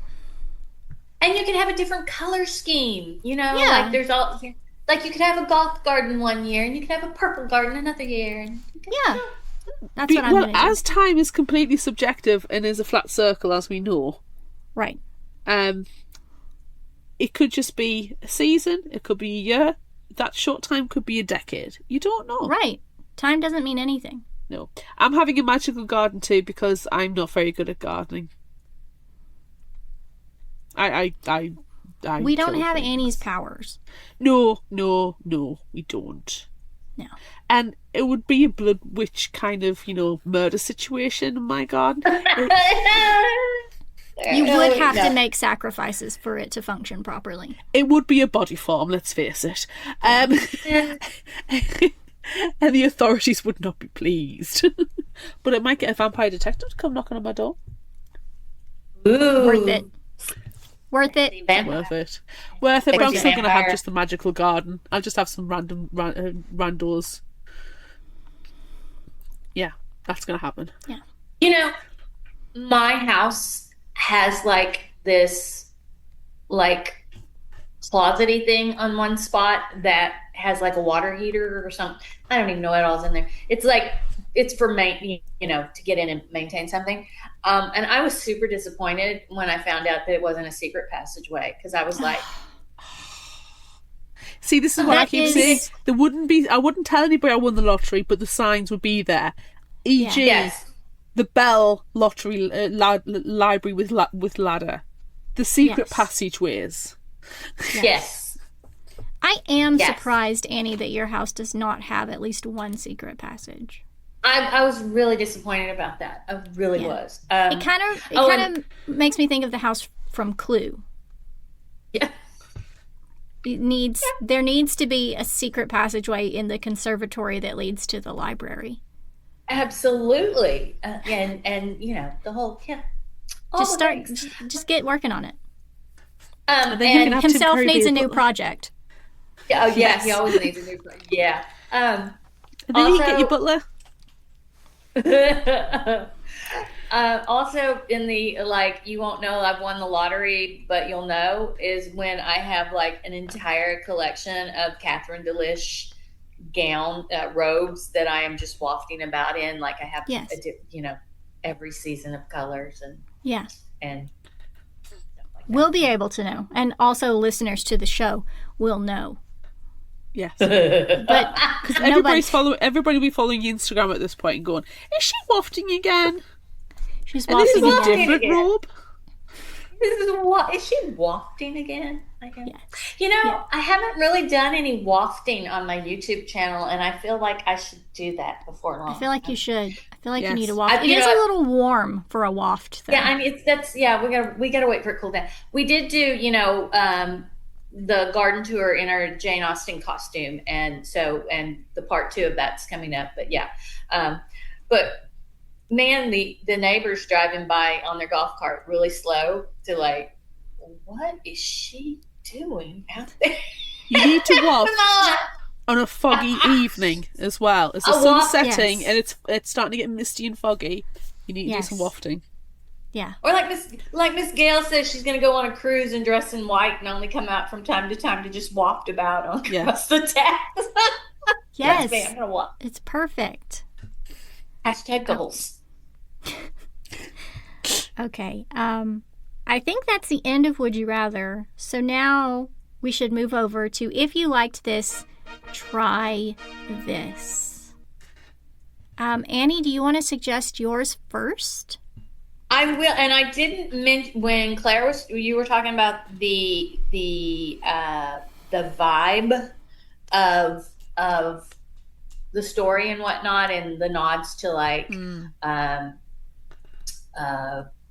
Twilight and Belladonna and the Miss Belladonna and whatnot. I got Priney Fisher vibes.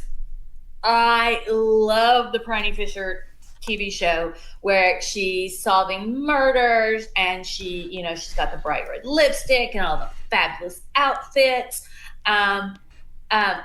There is one big difference. So I'm going to recommend the book series. There is one big difference between the series and the TV show. The TV show has the detective Jack, and they're kind of flirty, on again, off again, whatnot. In the books, Jack is like an old guy who's been married forever and a day, and he grows roses, and he's about to retire, and there's no romance, but she does have multiple gentleman friends that come and go. So anyhow, so the whole Priney Fisher series, I love all the covers. I love the and the books are a little bit more gritty than the TV show because there's real life and whatnot. And also Carrie Greenwood, who wrote them, passed away, and her husband, he is making sure that the last one that she had completed is going to be published soon. So there's one last one out there. So the very first one is called Cocaine Blues. And I also found when I was researching that it's also been published as Death by Misadventure. Oh, I like that one. Mm-hmm. I too. So the London season is in full swing at the end of the Roaring Twenties, but the Honorable Phryne Fisher, she of the green-gray eyes, diamante garters, and outfits that should not be sprung suddenly on those of nervous dispositions, is rapidly tiring of the tedium of arranging flowers, making polite conversation with retired colonels, and dancing with weak-chinned men. Instead, Phryne decides it might be rather amusing to try her hand at being a lady detective in Melbourne, Australia. Almost immediately from the time she books into the Windsor Hotel, she's embroiled in mystery, poisoned wives, cocaine smuggling, rings, corrupt cops, and communism, not to mention erotic encounters with the beautiful Russian dancer Sasha Delis, until her adventures reach its steamy end in the Turkish baths. Tension and danger rise like steam, and Phryne must save herself and the other young women before it's too late. Find these historical mystery series. The Kindle, whatever. That was from Goodreads. Phryne is such a great character. I love her, and she also has a maid who would be appalled to have to fib. So, try them all. Start with the first one. The audiobooks are good, and yeah, there's one last one out there. And drink a cocktail to Miss Greenwood for doing an awesome series. Nice. Claire, what you got? Okay, so we've already mentioned it, but I do feel like we need to reiterate The Book Witch by Meg Schaefer. This is not my recommendation, the literal one, but I am recommending it. Because see everything we talked about last week's episode and what we talked about with the Duke, which is episode 4 or 5 if you're keeping track. I'm going to read it this weekend. And I also feel like we need to recommend This Body's Not Big Enough for the Both of Us by Edgar Cantaro, which was episode 332. Go and check that one out as well, because Yes. the noir detective. What I am Also, going to do... wait, I just want to throw in, also see our visit to the Adapt Me podcast Yes. with Emily, because we'll be chatting with Emily next week on our Superfan show. So Yes, I'm very It's just excited a nice- about that. Emily is a nice delight. tie-in. Yes. Yes. So what I am going to suggest is a classic detective noir book. No vampires, I'm sorry, no witch-blooded socialites. But it is very good. I have read it a long time ago, but I did read it and I really enjoyed it. And there's also a movie from 1995 starring Denzel Washington, and it's Devil in the Blue Dress by Walter Mosley. So the summary from Goodreads: in Los Angeles in the late 1940s, Easy Rawlins, a black war veteran, has just been fired from his job at a defence plant. Easy is drinking in a friend's bar, wondering how he'll meet his mortgage, when a white man in a linen suit walks in, offering good money if Easy will simply locate Miss Daphne Monet, a blonde beauty known to frequent black jazz clubs. It's very good. It's not a I've seen difficult the movie. read, but it's very good.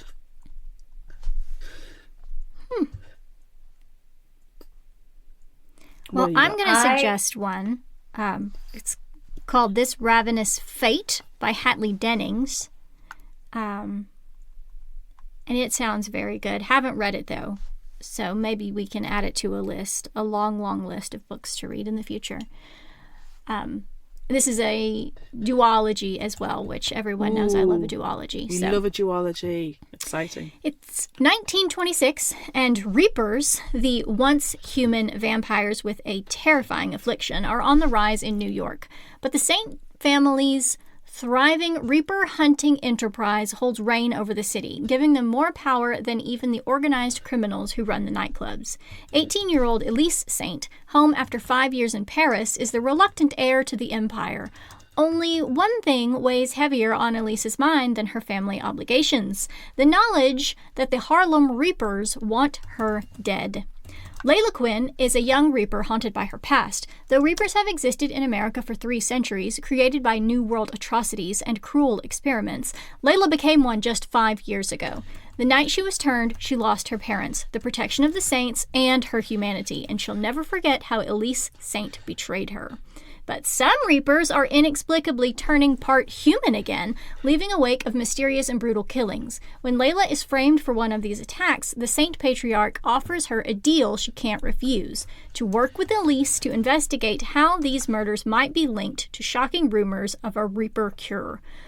Once close friends, now bitter enemies, Elise and Layla explore the city's underworld, confronting their intense feelings for one another and uncovering the sinister truths about a growing threat to Reapers and humans alike. Nice. That sounds good. Yeah. Oh, if we take the immortal thing with the garden and whatnot, we will have time to read our entire TBR. That's true. That's what we need to do. But the TBR is always going to get added to. We'll never reach the end. It's true. It will never end. Would you rather have live until the end? A magical garden has been created, or until you finally reach the end of the TBR? You'll just live forever then, infinitely. Exactly. Do we have a new indie spotlight that is any way, shape, or form close to what we've been discussing in our many themes and topics? We do. It's called the Cloak and Dagger Club. It is by Jackie McMahon, and it comes out very, very soon. July 14th is the publication date for this one. London, 1930. Lucy Hubbard is on the cusp of achieving her dreams. With her first mystery novel debuting with strong sales and glowing reviews, she's been invited by Horace Hazelmore, the king of crime fiction, to join his elite group of writers, the Cloak and Dagger Club. Thrilled at the opportunity, Lucy finds herself swept up in Horace's glamorous world at the Ritz Hotel. She's even willing to put up with the inconvenient presence of her former fiancé, Frank Murray, the club's rising star who is on track to eclipse Horace as Britain's most popular crime writer. But when Horace is found with a knife in his back, Frank is the police's prime suspect. Despite their complicated history, Lucy knows he's not capable of murder. With suspects galore and the danger rising, these two mystery writers must race to solve the crime and fight their lingering feelings for each other before the murderer strikes again. Nice. So it gives me a little bit of vibes of Arietta's work in progress. Mm-hmm. Seems like we're going to have a locked door mystery here. Yes. There's probably not any vampires. No, but sad. Sounds very good. Also kind of ties into last week's episode with the Book Witch, with authors doing things. So. Authors doing things. Yes. Authors doing things. Authors doing things. Authors doing things. I love that. Yes, I think it's perfect. That sounds good. I like it. Yeah. So many good books out there right now. So many good books out there right now. Many good books to read. That brings us to the end of this episode of Fictional Hangover. I'm Amanda. I'm SuperFan Annie. And I'm Claire. Join us next time as we discuss Woodstake by Darren S. Cape with Superfan Emily of Adapt Me podcast. Look out for our Would You Rather polls and monthly challenges on social media. Don't forget about our book club on Discord. Be sure to visit our shop on Redbubble at fictionalhangover.redbubble.com for all your favorite Fictional Hangover themed merchandise, and become a patron of ours on Patreon at patreon.com/fictionalhangover. Until next time, remember, the only cure for a fictional hangover is another book.